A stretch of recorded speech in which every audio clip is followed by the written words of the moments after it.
પોતાના જ સંબંધીએ સહેલાઈથી રૂપિયા કમાવા, સમાજના વોટ્સએપ ગ્રુપમાં બદનામ કરવા જશવંતભાઈ ભુંગડિયા વિરુદ્ધ પોસ્ટ જાહેર કરતા સંબંધને કલંકિત કરવાનું કામ કર્યું છે. રેશમવાલા સિનિયર એડવોકેટ સુરત ગઈ તારીખ 8/4/2026ના રોજ એક ગુજરાત યુવા પટેલ ગ્રુપ નામનું વોટ્સઅપ ગ્રુપ છે. એમાં હરેશભાઈ દલાની અને કુશલભાઈ દલાની નાઓએ અમારા અસીલ જશવંતભાઈ ભુંગડિયા વિરુદ્ધ કેટલાક બદનક્ષી તારક સમાચારો પ્રસિદ્ધ કરાવેલા અને એક બાંહેધરી પત્રક સોશિયલ મીડિયામાં જાહેર કરેલું.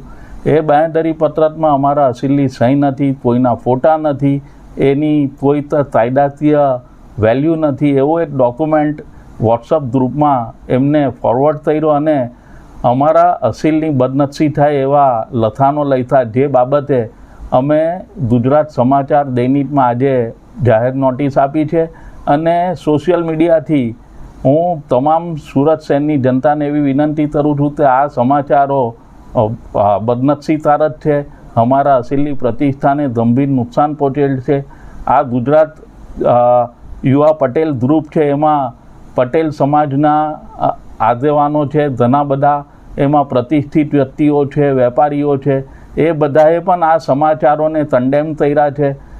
અમે ભવિષ્યમાં આ સમાચારો પ્રસિદ્ધ કરનાર અને જો આ નોટિસ પછી પણ જો કોઈ સમાચારો ફેલાવશે તો એમના વિરુદ્ધ કાયદેસરની કાર્યવાહી કરવાના છે. અને હરેશભાઈ અને કુશલભાઈ વિરુદ્ધ મોટી રકમ વળતર તરીકે મેળવવા બદનક્ષી અંગેનો દાવો પણ કરનાર છે.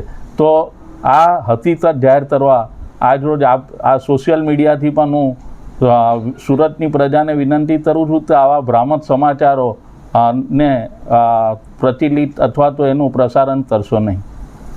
આજે આક્ષેપ કરનાર છે તે કઈ પ્રકારની છબી ધરાવે છે? આક્ષેપ કરનાર છે એમના વિરુદ્ધ સુરતમાં અને નવસારી મુકામે ગુનાઓ દાખલ થયા છે. હાલમાં અમારી જાણકારીમાં આવ્યું છે એ લોકો ગુનાહિત ઇતિહાસ ધરાવે છે. એ બાબતે અમે અમારા કોર્ટની જે લીગલ સાઇટ છે એની ઉપર અમે સર્ચ કરી રહેલા છે. હાલમાં એમના વિરુદ્ધ 3 ગુનાઓ છે એવી આ માહિતી અમને મળેલી છે. ચેક રિટર્નના પણ ગુનાઓ છે એવી પણ માહિતી મળેલી છે.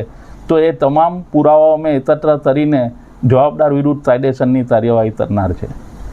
જે આક્ષેપ કરનાર છે એનો ધંધો શું છે? આક્ષેપ કરનારનો ધંધો બાંધકામનો છે અને અગાઉ એમના વિરુદ્ધ પ્રોહિબિશનનો પણ ગુનો દાખલ થયેલ છે.